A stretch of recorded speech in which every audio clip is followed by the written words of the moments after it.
Welcome. In this video, we are going to take a look at problem 14. It is from chapter 2 of College Physics 2E by OpenStax.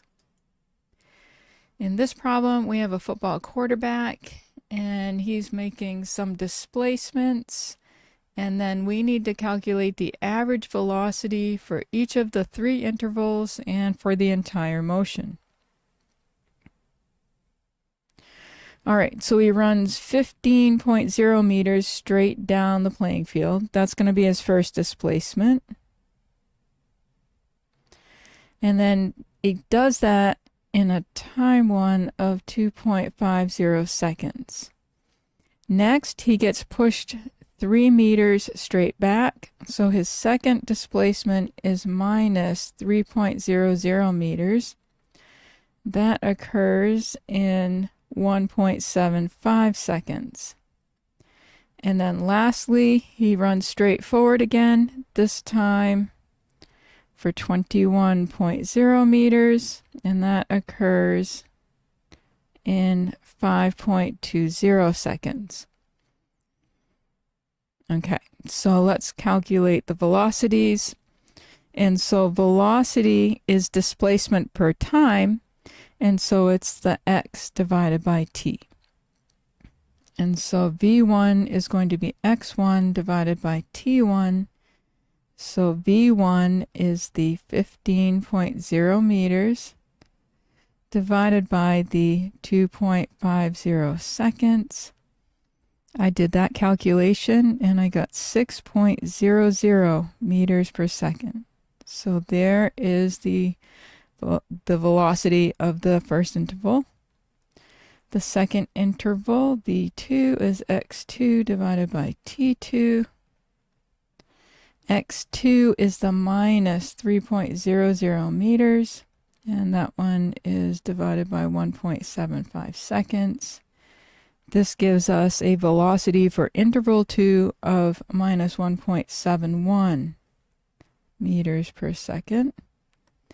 And then the third interval, v3, is x3 divided by t3. And so v3 is the 21.0 meters divided by 5.20 seconds. So v3 is going to be 4.04 meters per second. That's what I got when I put the numbers in the calculator. Okay, so those are the velocities for each of the three intervals.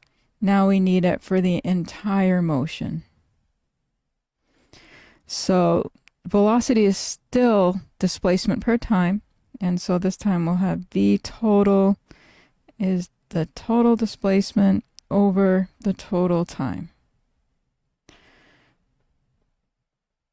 Okay, so the total displacement is going to be x1 plus x2 plus x3.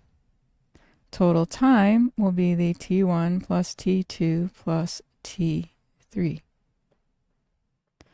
Okay, so our displacements are the 15.0 meters minus 3.00 meters plus 21.0 meters.